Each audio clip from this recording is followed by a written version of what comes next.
Hello વિદ્યાર્થી મિત્રો, કેમ છો બધા? મજામાં ને? મારી આ યુટ્યુબ ચેનલમાં આપ સૌનું સ્વાગત છે. તો આજે આપણે જોઈશું 12th સાયન્સ ચેપ્ટર 1 દ્રાવણો. તો આજનો આપણો ટૉપિક છે સંતૃપ્ત દ્રાવણો. આપેલ તાપમાને અને દબાણે વધુ દ્રાવ્ય ઓગાળી શકાય નહીં તેવા દ્રાવણને સંતૃપ્ત દ્રાવણ કહે છે. હવે દ્રાવણ આપેલું હોય આવી રીતના, હવે એની અંદર શું કીધું છે? વધુ દ્રાવ્ય જેટલા પ્રમાણમાં લીધું હોય એના કરતાં ઓછું દ્રાવ્ય થયું હોય એની વાત કરી છે. એકદમ વધુ દ્રાવ્ય થયું ના હોય, એકદમ ઓછું દ્રાવ્ય થયું, તેને શું કહેવાય? સંતૃપ્ત દ્રાવણ. અસંતૃપ્ત દ્રાવણ. આપેલ તાપમાને અને દબાણે વધુ દ્રાવ્ય ઓગાળી શકાય તો તેવા દ્રાવણને અસંતૃપ્ત દ્રાવણ કહે છે. આ દ્રાવણ છે એની અંદર ઓગાળ્યું, હવે એકદમ વધારે દ્રાવ્ય ઘર ઉપરથી ઉમેરી એ ઓગાળી શકાય તો એને શું કહેવાય? અસંતૃપ્ત દ્રાવણ.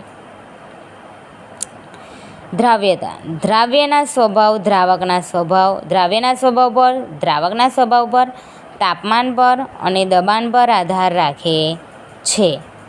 હવે તાપમાનની અસર. સંતૃપ્ત દ્રાવણ પર વિલયન ક્રિયા. ઉષ્માશોષક તાપમાન વધતા દ્રાવ્યતા વધે, ઉષ્માક્ષેપક તાપમાન વધતા દ્રાવ્યતા ઘટે. હવે ઉષ્માશોષક.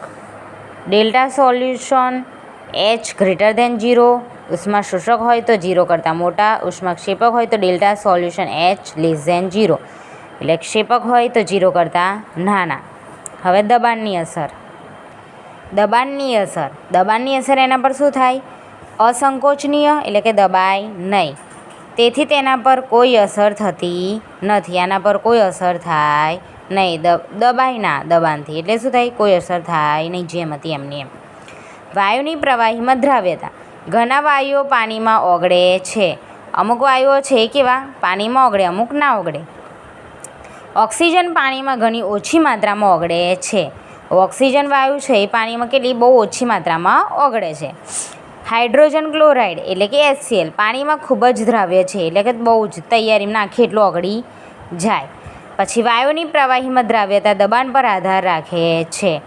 આ વાયુની પ્રવાહીમાં દ્રાવ્યતા ખરી ને એ દબાણ પર આધાર રાખે છે. જ્યારે પ્રવાહીની ઉપર રહેલા વાયુ પર દબાણ આપવામાં આવે ત્યારે વાયુની પ્રવાહી સાથે સપાટી અથડાવાનો વેગ વધે. આ વેગ નવું સંતુલન ના સ્થપાય ત્યાં સુધી વધશે. બરાબર? નવું સંતુલન ના સ્થપાય ત્યાં સુધી વધશે. પરિણામે વાયુનું દબાણ પ્રવાહી પર વધશે અને વાયુની પ્રવાહીમાં દ્રાવ્યતા વધશે.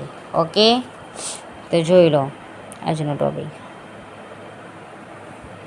ઓકે વિદ્યાર્થી મિત્રો, જો મારો વિડીયો ગમ્યો હોય તો લાઈક, શેર અને સબસ્ક્રાઈબ કરજો. મળી નેક્સ્ટ વિડીયોમાં. Bye bye.